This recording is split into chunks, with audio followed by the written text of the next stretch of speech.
Good morning, guys. I am again here to present a new poem that is The Lotus, and this poem is in the syllabus of 10th class in RBSE Ajmer.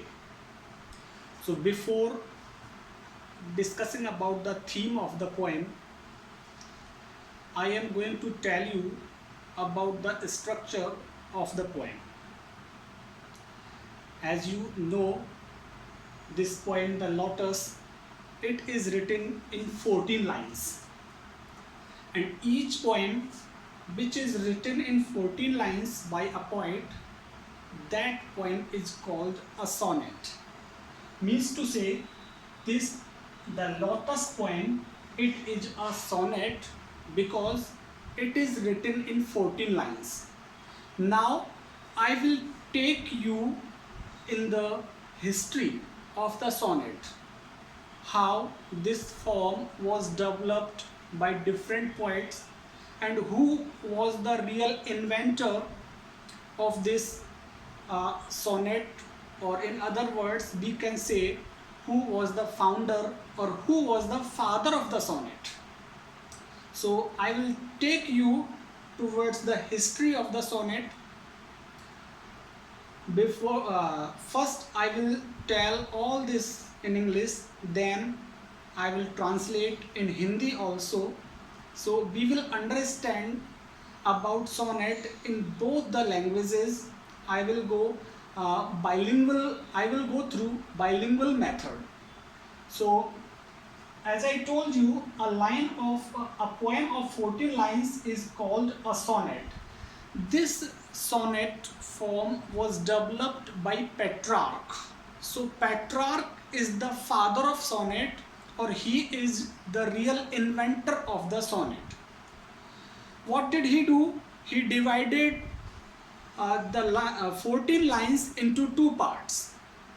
The first part, it contains 8 lines, that is called octave, and the remaining 6 lines, they are known as sestet. Means to say, Petrarch divided his sonnets into two parts, octave and sestet. In the first part, that is octave, poet presents his problem, or means to say, poet presents a question in the octave part. And in the sestet part, poet himself finds the answer or the solution of that problem which is raised in the octave part. So Petrarch, he developed this form of sonnet, and by his name this form is known Petrarchan sonnet. Petrarch, he belonged to Italy, so this form of sonnet is called also Italian sonnet or a Greek sonnet. So we have 3 names for this type of sonnet: Greek sonnet, Petrarchan sonnet and Italian sonnet. Now I will tell you how this form of sonnet came into England, because we Indian, we follow England or English language. So it is necessary for us to know how this form of sonnet came from Italy to England.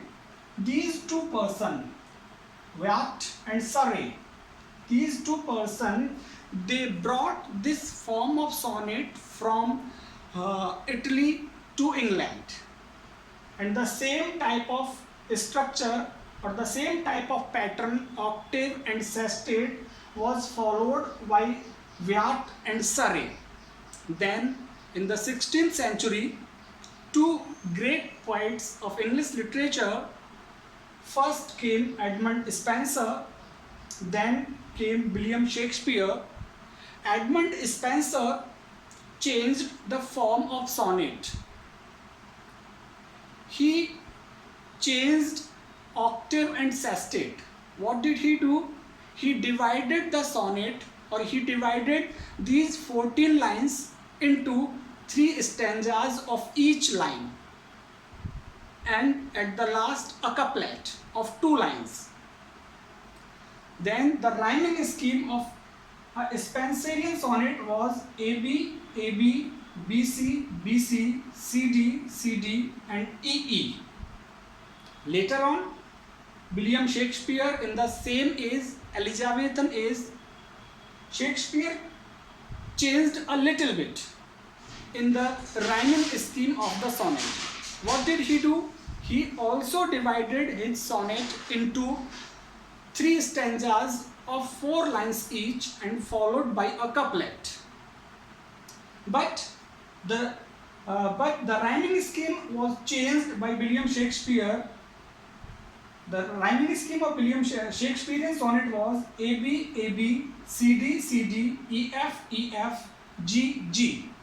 This rhyming scheme is different from the Spenserian sonnet. But William Shakespeare, he made this form of sonnet popular in English. So, this kind of sonnet is known as English sonnet or Shakespearean sonnet, or we can say modern sonnet. Now, I tell you, in the Victorian age, G.M. Hopkins, another poet, it came and it made a little bit a difference in the form of sonnet. What did he do? He wrote a sonnet in 10.5 lines, and this sonnet, it was known by the name of Curtal sonnet because this was the shortest form of sonnet. Now I tell you about the rhyming scheme and rhythm. What is rhythm and what is rhyming scheme in a poem? Rhythm is the repetition of sound. Rhythm is the repetition of sound at the end of a line in poem. And rhyming scheme is the order of a sound. You will see the sound in first line or in third line. You will see the same sound in second line or in fourth line. This is called rhyming scheme, and the repetition of sound is called a rhythm, जिसे लय कहते हैं, लय. The rhyming scheme of Petrarchan sonnet was A, BBA, A, BBA, CDE, CDE. This form of sonnet, it was not so popular in England because Watt and Surrey, they could not make this form popular in England. Then John Milton, one of the famous poet in English literature, who wrote Paradise Lost in 12 books. John Milton, he was a blind poet. He was blind. At the age of 44, he became blind, but he developed this form of sonnet which was brought by Watt and Surrey in England. So, this form of sonnet is known by the name of Petrarchan sonnet, Greek sonnet, Italian sonnet, and Miltonic sonnet, because in England John Milton developed this form of sonnet. Now I am going to tell you in Hindi what is sonnet.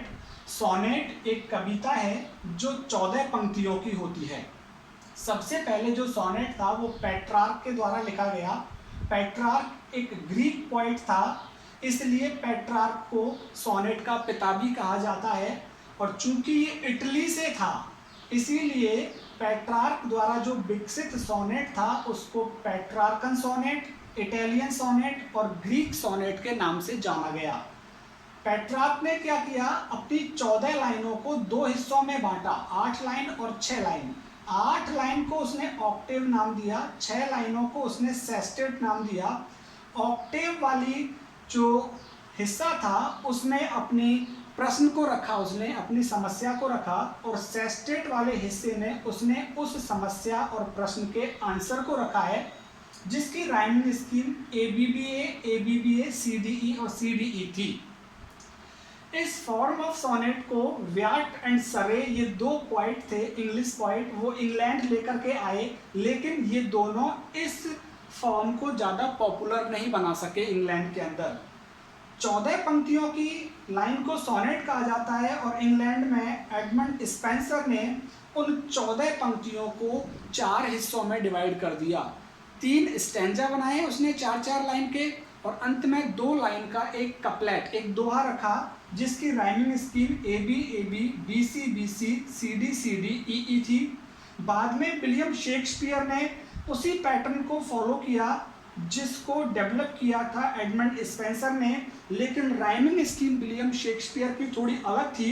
William Shakespeare ने भी 3 पद बनाए 4-4 line के, और अंत में एक 2 line का कपलेट था, जिसकी rhyming scheme A B C D E F G थी।